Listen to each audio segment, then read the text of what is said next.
Salam pemirsa, di bulan September 2024, pertempuran antara Rusia dan Ukraina terus berkecamuk dengan intensitas yang semakin meningkat, terutama di sekitar Vuhledar, kota strategis yang terletak dekat Donetsk.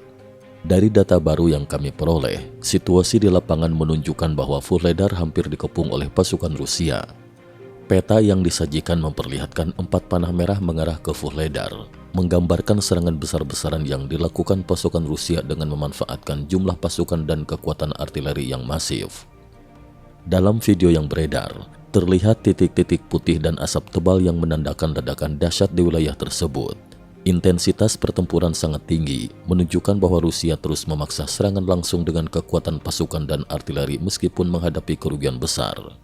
Saat ini pasukan Rusia telah memasuki pinggiran Vuhledar, namun skala operasinya masih terbatas dan belum ada tanda-tanda bahwa mereka berhasil menguasai kota tersebut sepenuhnya.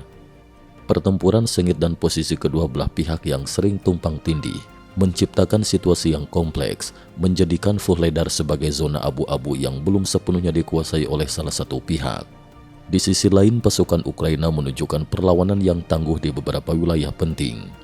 Di desa Pobjeda, pasukan Ukraina berhasil menghancurkan 16 dari 27 kendaraan lapis baja Rusia dan menewaskan setidaknya 60 tentara Rusia dalam 2 hari terakhir. Di dekat Donetsk, pasukan Ukraina juga berhasil menggagalkan serangan besar Rusia dengan menghancurkan beberapa kendaraan lapis baja. Meskipun pertempuran masih sengit dan berkepanjangan, baik Rusia maupun Ukraina menghadapi kesulitan besar untuk meraih kemenangan cepat.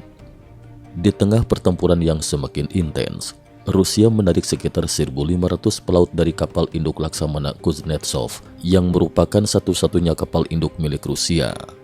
Para pelaut ini kemudian diubah menjadi satuan mekanis yang disebut Batalion Infanteri Laut dan langsung dikirim ke garis depan di Ukraina, bergabung dengan divisi tank pengawal pertama.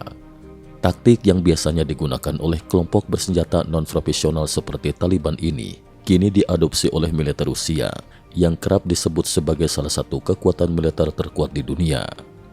Langkah ini menunjukkan adanya masalah serius dalam militer Rusia, yaitu kekurangan personal teknis dan terampil di garis depan. Dengan merekrut pelaut menjadi pasukan darat, Rusia tampaknya berusaha menutupi kekurangan ini. Para pelaut dimasukkan ke dalam batalion tank karena memiliki sedikit pengetahuan mekanik yang diperlukan untuk mengoperasikan kendaraan tempur tersebut. Strategi ini menandakan bahwa Presiden Putin semakin kehabisan opsi dan sumber daya. Situasi militer Rusia semakin diperburuk dengan kegagalan uji coba rudal balistik antar benua RS-28 Sarmat di fasilitas uji coba Plesetsk. Rudal yang dijuluki rudal penghancur negara karena mampu membawa banyak hulu ledak nuklir ini meledakan di dalam silo peluncuran sebelum sempat diluncurkan, menciptakan kawah besar dengan diameter 62 meter dan menghancurkan fasilitas sekitarnya. Insiden ini memperkuat dugaan bahwa banyak rudal nuklir Rusia tidak berfungsi dengan baik, menurunkan kredibilitas ancaman nuklir yang selama ini menjadi salah satu andalan Putin. Sejak pertama kali diluncurkan, rudal Sarmat telah diuji 4 kali dan hanya satu yang berhasil, yaitu pada 20 April 2022.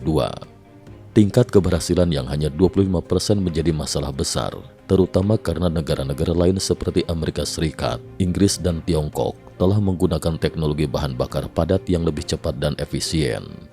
Rudal Sarmat masih menggunakan bahan bakar cair yang membutuhkan waktu berjam-jam untuk pengisian, membuatnya rentan terhadap serangan sebelum diluncurkan.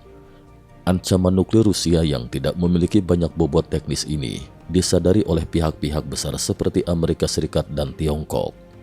Meski demikian, Amerika Serikat masih enggan mencabut pembatasan penggunaan senjata jarak jauh untuk Ukraina yang menunjukkan bahwa NATO mungkin menilai situasi Ukraina belum terlalu kritis.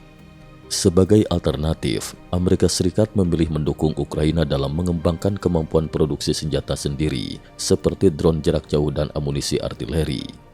Saat ini 41% dari kebutuhan pertahanan Ukraina sudah dipenuhi oleh produksi dalam negeri dan angka ini terus meningkat. Meskipun ada kemajuan, membangun kembali industri pertahanan Ukraina dalam waktu singkat tetap menjadi tantangan besar. Presiden Zelensky telah berada di Amerika Serikat dan mengajukan rencana perdamaian dengan harapan perang bisa dihentikan tahun depan jika Amerika Serikat mengambil tindakan tegas. Namun tindakan tegas ini belum dijelaskan secara rinci dan pemerintahan Biden pasti akan menimbang langkah selanjutnya dengan hati-hati agar tidak memperburuk situasi. Pertempuran di Vuhledar dan perkembangan lainnya di Ukraina menunjukkan bahwa konflik ini masih jauh dari selesai. Kedua belah pihak menghadapi tantangan besar di medan perang, dan meskipun ada tanda-tanda ketidakmampuan Rusia dalam memanfaatkan kekuatan teknisnya secara efektif, Ukraina juga menghadapi tantangan untuk mempertahankan dan memperkuat posisinya. Dengan situasi yang terus berkembang, perang ini tampaknya akan berlangsung dalam waktu yang lama, dengan dampak yang semakin luas bagi geopolitik global. Cukup sekian dulu. Terima kasih atas perhatiannya.